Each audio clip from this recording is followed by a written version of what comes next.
Voilà, bonjour à tous. Merci aux organisateurs de ce congrès de m'avoir invité pour parler des stratégies transfusionnelles dans la prise en charge des patients drépanocytaires. Dans une autre vie, j'étais hématologue. Puis j'ai rejoint l'établissement français du sang. Je suis aujourd'hui effectivement directrice médicale à l'EFS Grand Est. Auparavant, je me suis occupée de la coordination de la délivrance des PSL, et le nombre de patients drépanocytaires en France et en métropole en particulier ne fait que croître.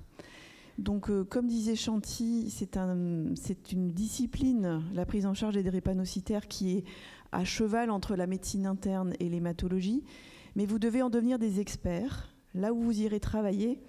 Et transfuser ou pas, et comment transfuser, fait complètement partie de la boîte à outils de la prise en charge des drépanocytaires. Alors, on va d'abord parler des indications, et en particulier des noms d'indications de la transfusion chez ces patients.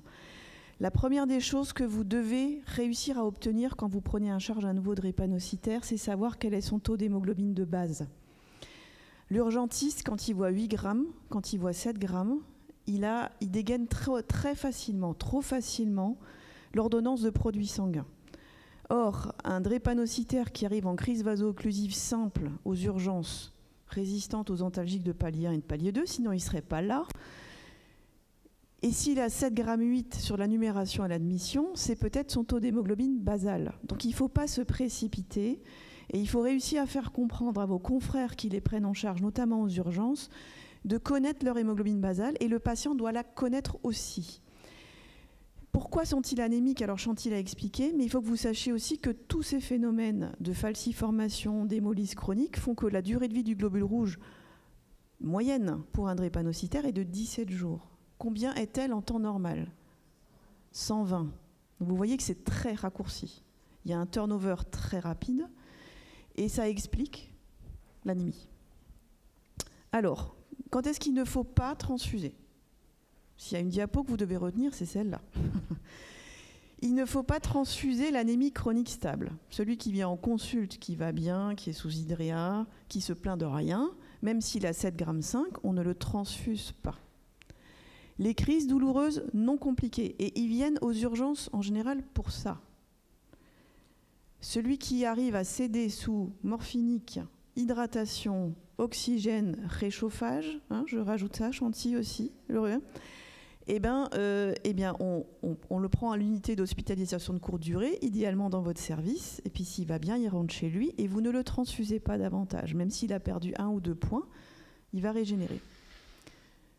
Les infections non sévères, d'accord? La cystite non compliquée, l'angine qui passe sous antibiotiques. Pour les enfants, les viroses de la petite enfance, on ne transfuse pas. La petite chirurgie qui ne nécessite pas d'anesthésie générale prolongée.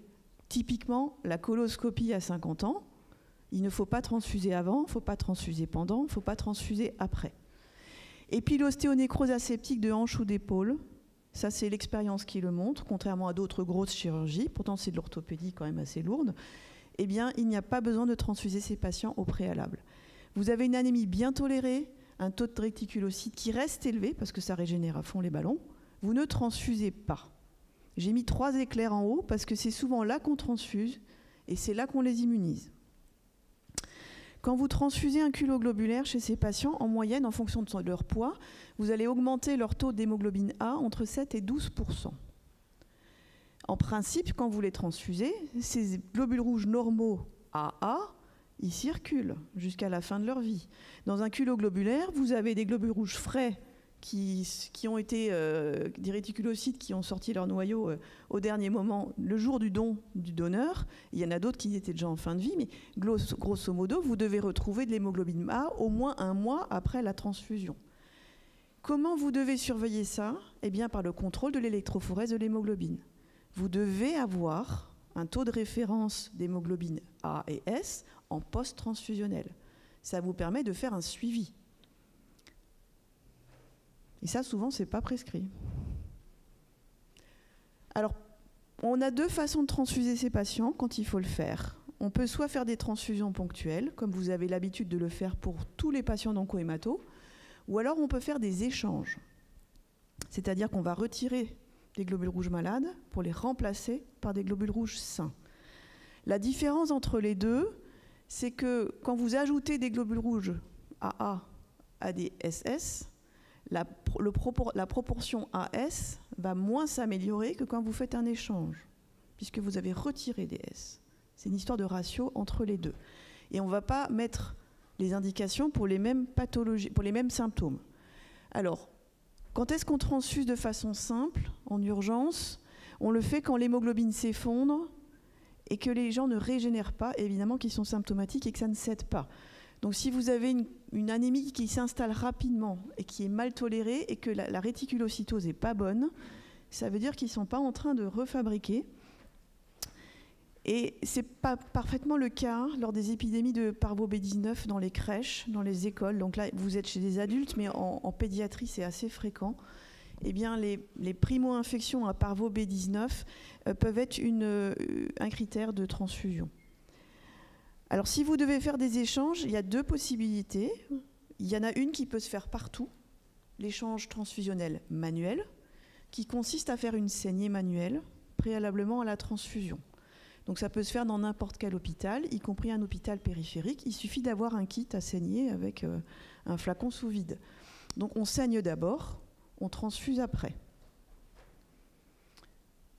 Pour choisir la dose que vous allez prescrire, vous allez tenir compte de l'hémoglobine de base et vous allez essayer de faire de la saignée volume à volume de manière à remonter à 9 à 10 grammes d'hémoglobine en post-transfusionnel. Un concentré globule rouge, ça fait à peu près 280 ml, 284 même précisément. Donc si vous devez transfuser 2 kilos, il faut enlever entre 560 et 600 millilitres de globules rouges avant de transfuser. Par contre, attention à la tolérance. Hein. Sur le plan hémodynamique, ne dépassez pas 7 millilitres par kilo en une fois. Sinon, vos patients ils vont avoir des soucis de tolérance tensionnelle. L'alternative, et ça se fait dans les services de thérapie cellulaire ou d'aphérèse thérapeutique, et ça, vous n'en avez pas partout, c'est les échanges transfusionnels par érythraphérèse. Donc vous en avez ici, là, avec une machine d'aphérèse. Il y a beaucoup d'avantages à cela. L'isovolémie, parce que je vous ai dit, quand on fait en manuel, on enlève 600 d'un coup, la plupart du temps. Là, le circuit extracorporel, il fait de l'ordre de 300 millilitres, donc la tolérance tensionnelle est meilleure. Vous allez avoir une manipulation qui est automatisée, la tolérance clinique est meilleure et il n'y aura pas d'hyperviscosité, que Chanty vous a expliqué pourquoi c'est pas bon. Parce que quand vous faites du manuel, vous enlevez du sang total, vous apportez des concentrés de globules rouges. Dans le mot concentré de globules rouges, il y a concentré. L'hématocrite dans un CGR est bien plus élevé que dans du sang total. Donc déjà, vous apportez plus de fer, d'où les problèmes d'hémochromatose au long terme, mais en plus, vous augmentez la viscosité. Quand vous faites un échange automatisé, vous n'avez pas cette problématique. Alors c'est coûteux, il faut avoir la machine, le personnel, mais c'est parfois la bonne solution. Alors quand est-ce qu'on échange? En ponctuel, en urgent, on échange les enfants qui font des AVC. On échange des syndromes thoraciques aigus qui ne cèdent pas, sévères. On échange des crises vaso-occlusives qui persistent plus de 8 jours. 8 jours, c'est vachement long. Hein? Il faut tenir le coup, il faut attendre. Il faut se laisser le temps de faire céder les symptômes. Le priapisme, plus de 3 heures. Vous savez qu'en temps normal, on dit qu'il faut attendre 6 heures avant d'intervenir. Eh bien, il faut convaincre les urologues d'y aller plus vite. Les défaillances multiviscérales, les sepsis sévères en réa, les femmes enceintes en crise, surtout au 3e trimestre.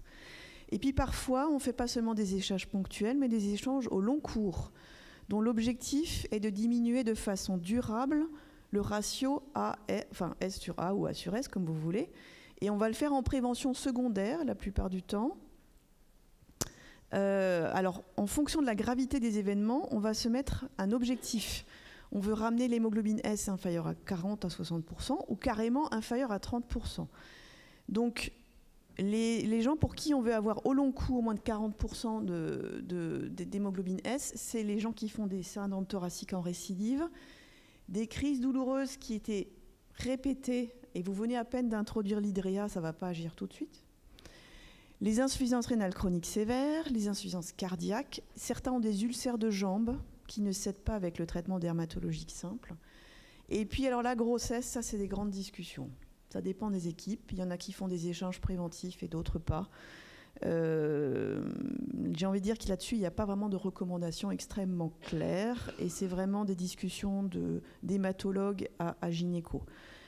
On va même être plus stringent pour les personnes qui font des AVC en prévention secondaire, de l'HTAP, ou alors même chez les enfants, parfois en prévention primaire des AVC, quand les échodopplères transcrâniens deviennent pathologiques. Donc ça, nos collègues pédiatres savent le faire. Et puis parfois en préventif, on le fait aussi parce que la personne va se marier, va faire un voyage, a des examens, et c'est pas le moment de faire une crise vaso-occlusive la veille de son mariage.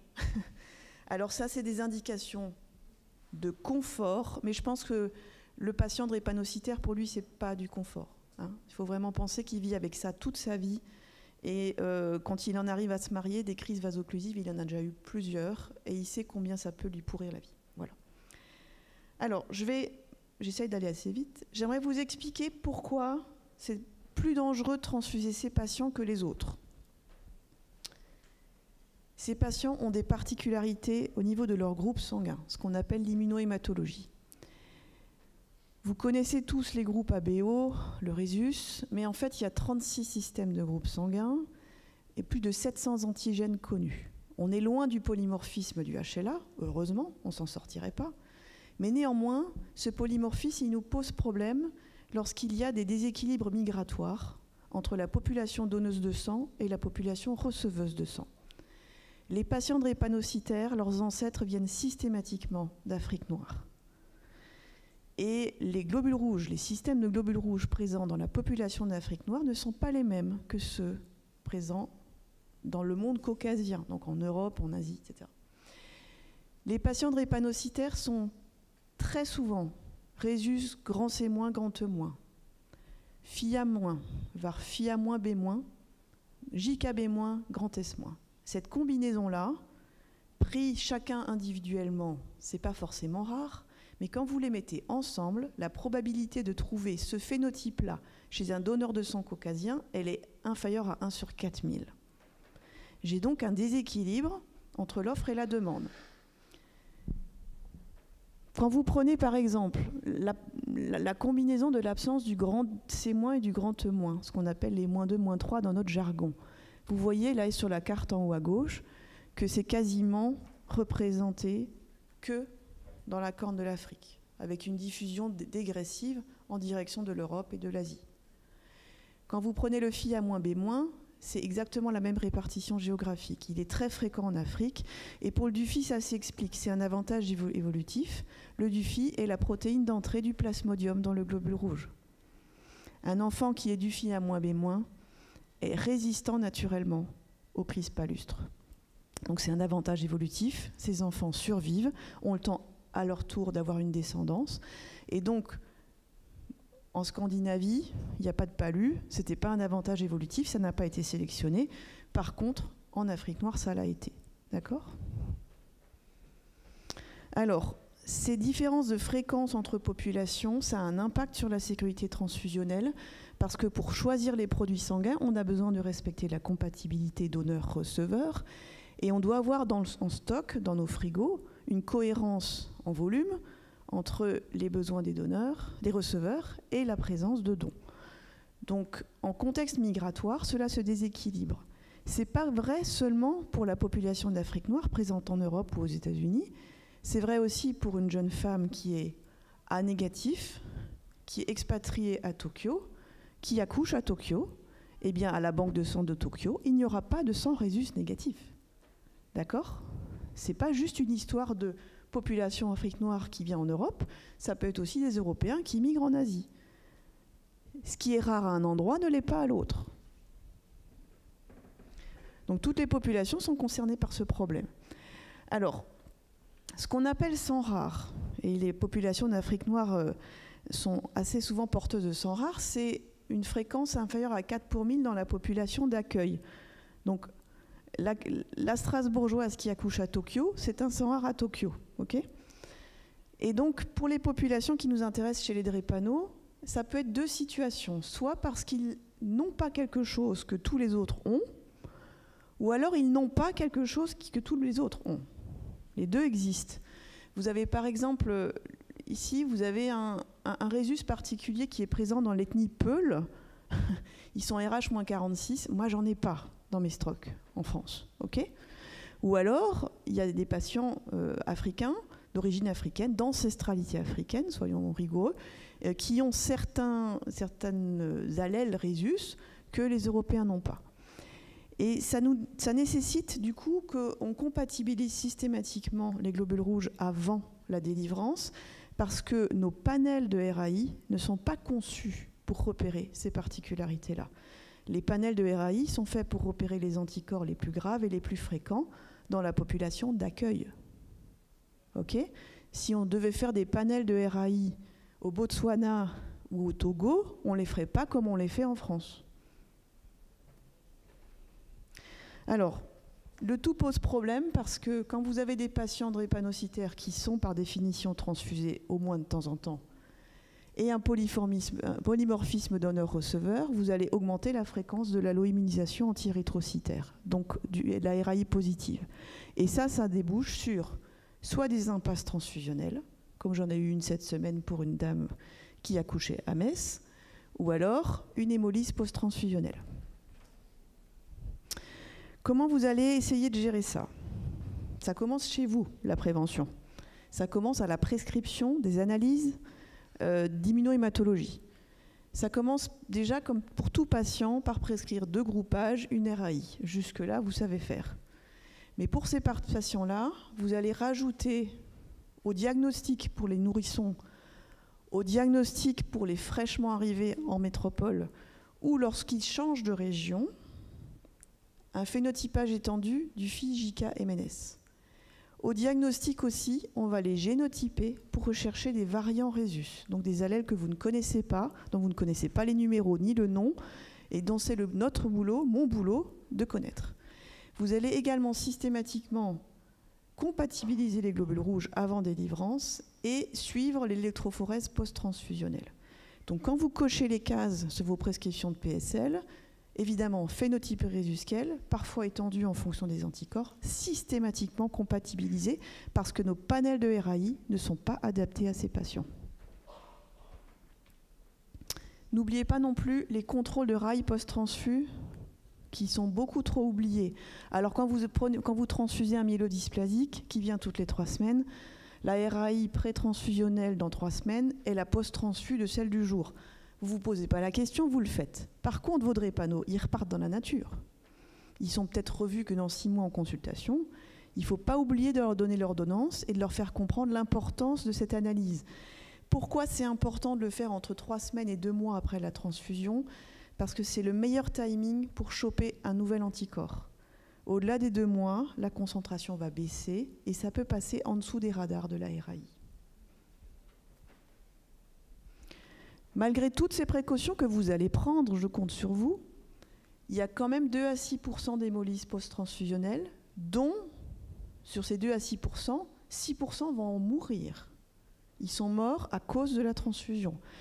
Et dans 30% des cas, on n'arrive pas à comprendre pourquoi.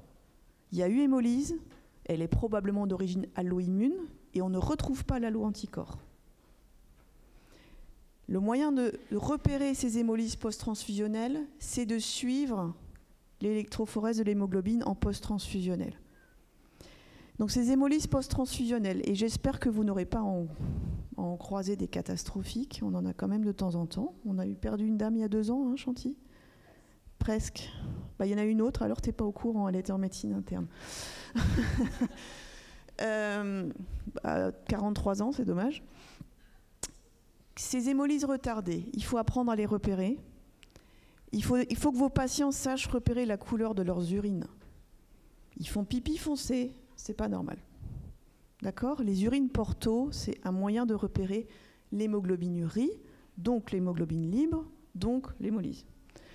Ça peut se manifester jusqu'à 10 à 15 jours après la transfusion. Et le truc le plus classique, c'est le patient qui est venu aux urgences, crise vaso-occlusive, résistance, machin. L'urgentiste, pouf, il a prescrit 2 culots, d'ailleurs sans dire à l'EFS que le patient était drépanocytaire. Le patient rentre chez lui, tout va mieux, et il se repointe 8 jours plus tard pour la même chose. C'est pas normal. Il a reçu de l'hémoglobine A. Il ne devrait pas refaire de crise vaso-occlusive. Eh bien, il l'a refait parce qu'il a hémolysé tous les globules rouges que vous avez transfusés. Parfois, on retrouve un nouvel allo-anticorps. Parfois, on retrouve des anticorps qui, d'habitude, ne devraient pas donner d'hémolyse. Parfois, il développe des auto-anticorps, notamment anti-Rhésus, des auto-anti-petit c, des auto-anti-petit e. En bio, vous allez retrouver une hyperhémolyse, une réticulopénie, ça ne régénère pas du tout, et puis la disparition complète de l'hémoglobine A. Mais pour voir sa disparition, il faut que vous l'ayez évaluée avant. Voilà un cas classique. Vous transfusez le 23 mai, donc en post-transfus, vous avez à peu près 50% d'hémoglobine S, 32-33% d'hémoglobine A. 4 jours plus tard, vous êtes à presque 0 d'hémoglobine A. C'est normal? Non, c'est pas normal. Vous devriez avoir une courbe qui est quelque chose comme ça, là. Vous devriez peut-être être à 28%. Donc l'hémoglobine A a disparu, les globules rouges transfusés ont été hémolysés.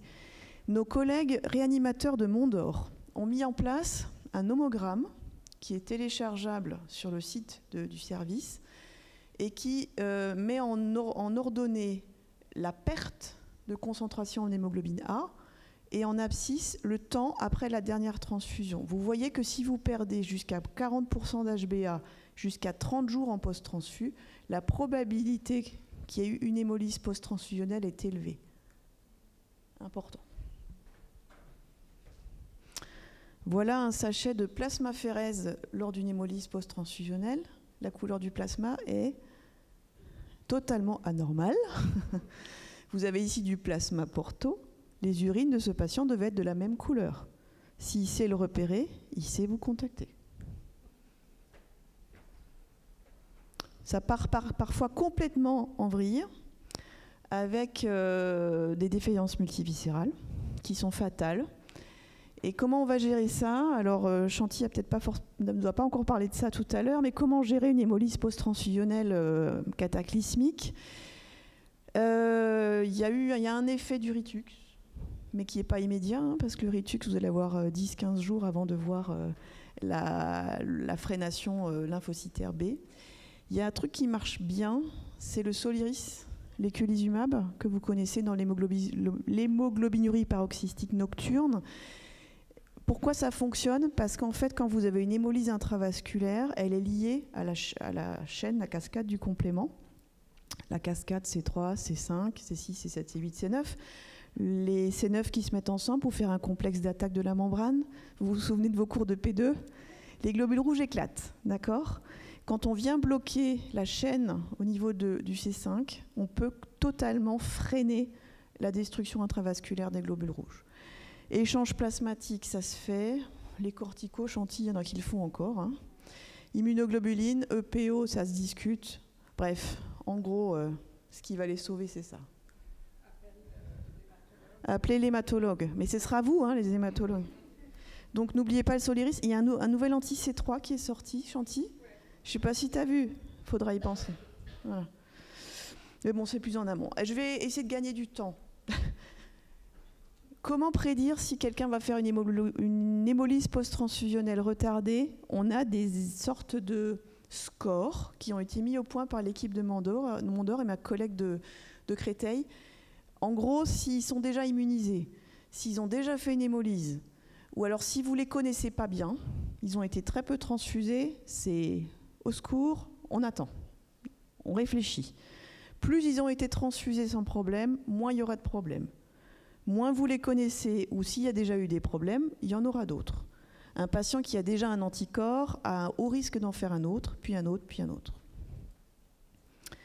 Et donc, nous, on essaie de sécuriser comme on peut dans nos dossiers, avec des protocoles, avec le suivi des RAI, avec des commentaires. Certains de ces commentaires disent ne pas transfuser sans l'avis d'un responsable. Mais pour tout ça, pour que nous puissions sécuriser à l'EFS, il faut que vous nous ayez dit que les patients sont drépanocytaires. Je suis convaincue que je connais seulement la moitié de la population drépanocytaire. Tu me dis que tu en as 160, Chanty? J'en ai pas 160 dans la base Alsace. Sachant que M. Drenou à Mulhouse me dit qu'il en a 130. Peut-être, mais je te dis que j'en ai même pas 160 en tout. Donc, on a absolument besoin de communiquer. Vous avez un nouveau drépanocytaire, ou même pas nouveau. Vous appelez à l'EFS pour vérifier qu'on le sait. Premier point. Et puis, il faut que vous sachiez que les bases de données de l'EFS côté receveur sont encore par région. Donc, un patient qui est drépanocytaire à Brest et qui est transfusé à Toulon, on ne le sait pas. Donc, il faut nous appeler parce qu'il y a un risque de perte d'information majeure. Et puis, votre patient, il faut l'éduquer. Chanty en a parlé. Il doit pouvoir connaître son taux d'hémoglobine de base, il doit connaître le nom de son médecin référent, il doit être capable de dire à l'urgentiste qu'il ne doit pas être transfusé en première intention. Et idéalement porter une carte de porteur de drépanocytose qui est faite par le ministère de la Santé. Voilà. Et n'oubliez pas, si vous avez la moindre question, vous avez des médecins de conseil transfusionnel disponibles H24 d'astreinte à l'EFS. Et je vous remercie de votre attention.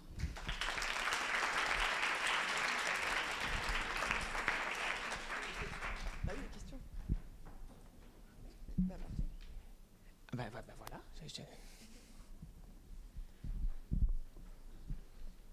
Bonjour, Lucille Guénégou, je travaille à la filière de santé maladies rares MCGRE. C'était juste pour vous dire que la carte d'urgence que vous avez diffusée, c'est plus l'actuelle.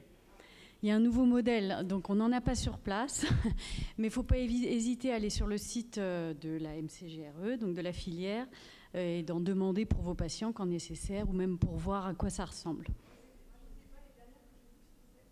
Eh bien, on vous envoie une photo. Ça marche ?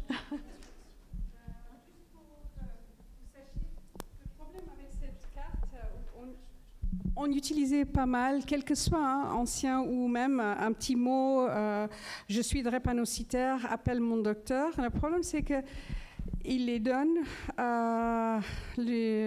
déjà le SAMU, le médecin SOS, l'urgentiste.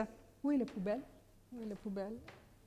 Ça rentre dans la poubelle et c'est fini. C'est extrêmement difficile.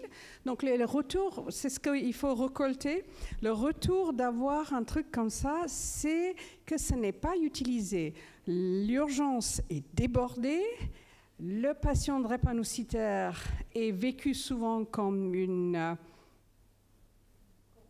non invité, on va dire, et s'il sort un feuille, un papier écrit par leur médecin ou un petit carte qui disent que je suis... Si vous êtes hémophiliaque, ils vous gardent, il n'y a aucun souci. Mais drépanocytose, et les patients me disent, c'est pas la peine. J'en ai pas mal, on a arrêté un peu à utiliser ça. Par contre, la meilleure façon de faire, c'est de dire aux patients, le patient est la meilleure garantie. Mes patients... Si vous demandez pas à Dr Amé, vous me transfusez pas. Et j'ai déjà eu des difficultés avec mon chef de service et d'autres collègues parce que c'est niet si Dr Amé n'est pas d'accord. Et donc ça, c'est très, très, très, très, très, très important. Éduquer le patient le sait, les cartes, c'est utile, même quel que soit. Le mot drépano écrit quelque part. Mais le problème, c'est la sensibilisation. Donc ce que nous, on a fait ici en Alsace, c'est on va tous les 6 mois rencontrer les antennes de services d'urgence et leur faire un petit topo sur leur drépa. Mais je prendrais bien les cartes et on fait un checklist des tout à fait, patients. ouais. Mais ce qui est grave, en fait, c'est quand l'urgentiste, il doute, il appelle un hémato dans son hôpital, le patient a 7,5 g en crise et l'hémato lui dit de transfuser. Et finalement, le point de freinage, c'est chez nous, c'est à l'EFS. Donc heureusement qu'on l'a mis en place. Pour ceux qu'on connaît, on peut. Mais le problème, c'est qu'il y a des hôpitaux où il y a des hématos qui donnent l'instruction de transfuser. Et ça ne devrait pas arriver, quoi. Et ça, c'est extrêmement, extrêmement difficile. Nos patients, je crois que, Catherine, tu as vu, ça fait un moment maintenant. Il y a 20 ans, c'était extrêmement difficile. Mais aujourd'hui, j'ai des appels de mes confrères à l'OFS. Chanty, tu connais ce patient?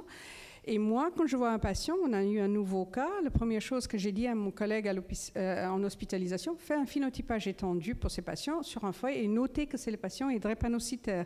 Tout de suite, eux, ils ont cette information.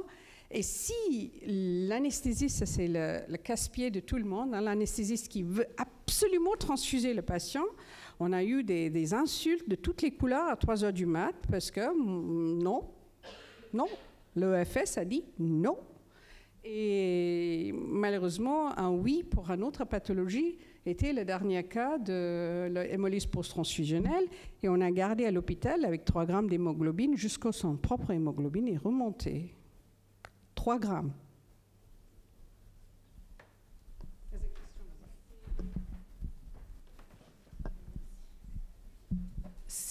Bonjour, merci beaucoup. C'est pratique, en fait. Quel est le contact de l'Astrante, du coup, de l'EFS? Vous appelez votre centre de délivrance, celui qui vous délivre les produits d'habitude. Les techniciens, ils ont la liste d'astreintes de leur région. Ils prendront vos coordonnées et vous serez rappelé en principe dans le quart d'heure. Ça fonctionne bien. Il y a un biologiste et un médecin de délivrance dans chaque région. Donc, après, c'est des grandes régions. Hein. Moi, je suis d'astreinte aujourd'hui pour Grand Est. Donc, mais que je sois interrogée pour Reims ou pour Mulhouse, peu importe. Hein. Je veux dire, je peux répondre pour tous les dossiers. Oui, c'est ça. Mais nous, on peut être le dernier blocage que si on sait que le patient est drépanocytaire. Si on n'a pas l'info, il n'y a rien qui sera stoppé, quoi. On a une question sur le chat juste avant. Il y avait une question qui demandait, chez les patients qui ont une indication à des échanges au long cours, est-ce qu'on a des perspectives thérapeutiques qui pourraient permettre d'arrêter ces échanges et de remplacer par un support médicamenteux, par exemple? Pour un patient qui est sous échange, est-ce qu'on aurait la possibilité, est-ce qu'il y a des perspectives thérapeutiques pour faire un switch et arrêter les échanges et mettre autre chose? Pardon, oui, c'est bien. En fait, on n'a pas beaucoup. C'est souvent en pédiatrie que des échanges sont presque systématiques. Je crois peut-être à Paris, il y a plus d'indications. Nos patients adultes ne sont pas tout à fait. Après, si l'échange est pour une anomalie acquise, le traitement de la drépanocytose ne va pas tout à fait améliorer ça. Donc, si vous parlez de voxelotor ou crizanlizumab, pour éviter les échanges, non, je dirais comme ça, non, ça ne peut pas remplacer. Mais les indications pour l'échange systématique, c'est souvent en pédiatrie et souvent pour les accidents vasculaires cérébraux. Dès qu'ils arrivent en adulte, cette indication s'arrête. On ne le fait plus. Je voulais juste une chose par rapport à l'échange. Catherine a très bien dit, mais je ne sais pas si vous avez repéré ce chiffre de 30%. Alors, j'ai encore les hématologues qui vous appellent en disant « Mais l'hémoglobine S est à 60%. » D'accord. C'est bien. C'est très bien. Mais pour eux, je ne sais pas pourquoi, c'est les anesthésistes pareil, le chiffre de 30% est resté dans leur esprit. C'est comme si vous voulez faire quelque chose pour un drépano, il faut que ce taux d'hémoglobine S descend en dessous de 30. Non, pas du tout. C'est que dans les situations vraiment très, très, très spécifiques. D'ailleurs, les accidents vasculaires cérébraux et souvent même les interventions thérapeutiques comme le greffe n'est pas assez pour monter l'hémoglobine A ou descendre l'hémoglobine S en dessous de 30%. Donc, on ne peut pas leur proposer ces traitements.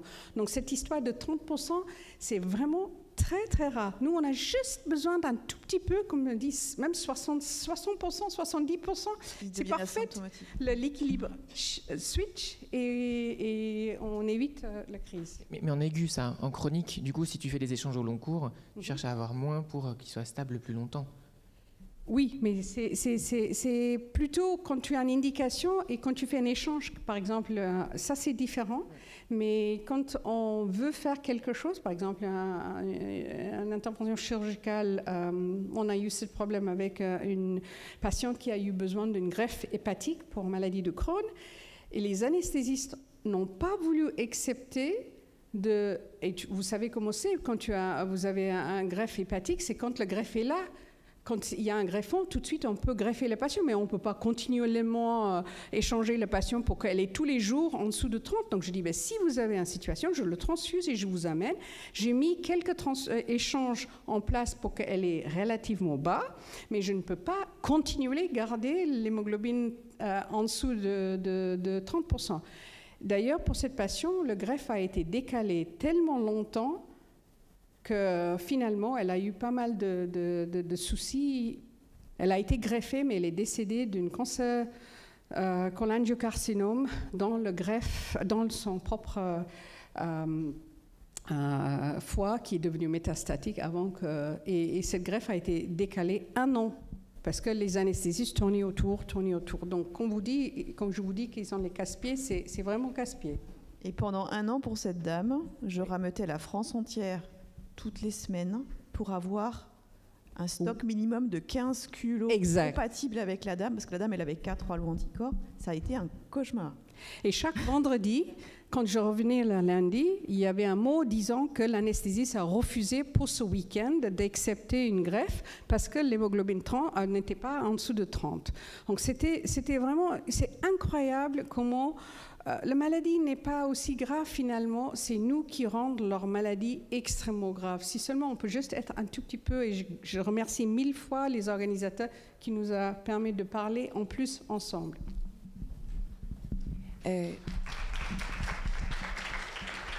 Il veut qu'on parle. Une dernière question pratique. Disons, au bout de 24-48 heures où il y a eu la CVO, il appuie très peu sur sa PCA. Est-ce que d'une part, vous faites sortir avec des morphiniques Péros où vous évitez absolument, vous traitez toutes les crises à l'hôpital et vous essayez qu'il n'y ait pas de... Alors, c'est une très bonne question. Vous pouvez passer à des formes sous-cutanées s'ils ont perdu le voix. Vous pouvez faire les morphines rapides. Absolument. Et le patient vous dit aussi, maintenant c'est bon, je veux arrêter. N'empêche qu'il peut replonger dans ce cas-là rapidement. Vous remettez la morphine en intraveinus, mais vous pouvez, absolument. La seule chose qu'il ne faut pas faire... C'est anticiper. Non, c'est d'écrire une ordonnance pour morphine pour ces patients de rentrer avec. J'ai oublié d'ajouter à ma liste. C'est ça la question justement. Est-ce que vous les faites rentrer à la maison avec ou vous évitez au maximum parce qu'après ils ne viennent plus jamais à l'hôpital? Non, jamais. Après, il y a un glucose, il faut un lit. Ce patient, il va relativement bien. OK, je vous donne 2 morphines, 2 cachets pour rentrer avec. C'est un peu comme ça. Quelquefois, je les prends en hôpital de jour, je leur traite toute la journée. Et je sais que le soir, peut-être, ils ont encore besoin d'un morphine ou 2. Je donne 2 cachets, mais ils ne rentrent pas. Moi, j'ai déjà vu des patients des hôpitaux pas loin de chez nous. Ils arrivent avec une ordonnance morphine 30 jours. 30 jours, donc ça, il ne faut pas faire. Et ça, c'est casse-gueule, parce que du coup, il a de la morphine à la maison. Il refait sa crise vaso-occlusive 10 jours après, alors que vous l'avez transfusé. Vous passez à côté de l'hémolyse post-transfusionnelle retardée. D'accord ? Oui, c'est pour ça que je posais la question. Et la deuxième question, c'est s'il a baissé de 2 grammes d'hémoglobine, vous disiez on ne le transfuse pas, etc. Mais alors à ce moment-là, juste pratiquement, vous leur doublez les folates, vous faites combien pendant combien de jours? Le folate, de toute façon, pendant l'hospitalisation, vous pouvez facilement doubler. Sinon, vous pouvez laisser en 10 mg, ça ne pose pas de souci. S'ils ont baissé de l'hémoglobine, c'est parce que voilà, l'hémoglobine va baisser. Ce n'est pas une catastrophe. À 5, ils sont tout à fait bien. Ils sont en train de faire regarder les films, écouter les musiques. Ils sont tout à fait bien. La salle de bain, c'est tellement de paquets de hamburgers et tout ce que vous voulez. Ils sont très bien. Il ne faut pas paniquer. Il vit avec 7. Si vous passez après un accouchement de 12 à 10, personne ne fait une crise. Donc, quand vous passez de 7 à 5, pourquoi on fait une crise pour eux? Merci. Désolée. Une question? On a encore un peu de temps. Voilà. Là, une question. Là, la jeune fille. Ce sera la dernière question du coup. Merci beaucoup. Petite question rapide pour les patients qui sont diagnostiqués dans l'enfance ou à l'âge adulte. Est-ce que le taux d'hémoglobine fétale au diagnostic est prédictif de la réponse à l'hydréa? Absolument pas. Absolument pas. En fait, c'est plutôt, et vous le voyez ici en France, ce qui est formidable, ce que vous ne voyez pas aux États-Unis, parce que la population africaine est relativement pure de leur région d'origine, que certains montent l'hémoglobine F. J'ai des patients qui prennent leurs médicaments relativement bien. L'hémoglobine F peut monter 25%, 30%. D'autres, et je sais qu'ils prennent leurs médicaments, mais l'hémoglobine F ne monte pas. Donc ça, c'est aussi très dépendant des gens. Et ça n'a rien à voir avec l'hémoglobine F au point de départ. Absolument rien. Donc, il faut l'essayer. Et comme il y a d'autres effets de l'hydria, il ne faut pas oublier que même si vous ne montez pas l'hémoglobine F, vous baissez les plaquettes, vous baissez des globules blancs, donc il faut leur traiter. Moi, j'ai un dernier souhait, s'il vous plaît. J'ai pas assez de donneurs de sang dont les ancêtres viennent d'Afrique noire. Que ce soit la première ou la 5e génération, je m'en fiche complètement. J'ai un déséquilibre en volume entre l'offre et la demande. Donc, quand vous avez des patients drépanocytaires, s'il vous plaît, dites-leur qu'il est important qu'ils parlent autour d'eux, à leur entourage, que c'est important d'aller donner son sang. Alors, aller donner son sang si on n'est pas hétérozygote, évidemment, et si on n'est pas soi-même malade, on est bien d'accord. Mais ceux qui sont de la même origine et qui ne sont pas malades devraient donner leur sang, j'en ai vraiment besoin. Je veux dire, ça devient proprement ingérable. Il y a 800 bébés qui naissent chaque année en Île-de-France et ils sont homozygotes, SS.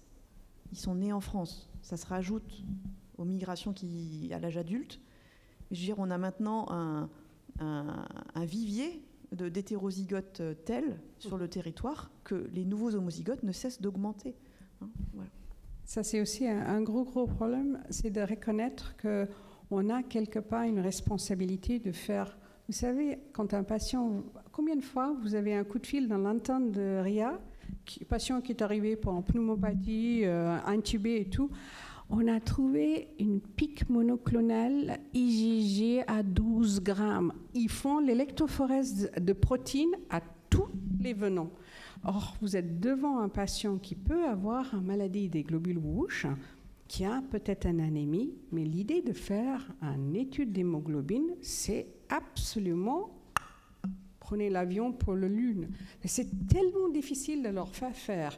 Donc, c'est quelque chose qu'on devrait faire. Et quand je dis métisser, la population devient métissée, et c'est très important.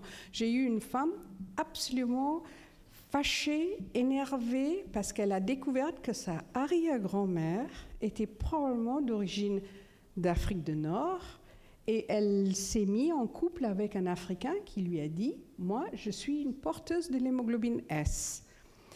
Elle a dit « Non, moi, je suis blanche comme la neige, donc c'est pas possible ».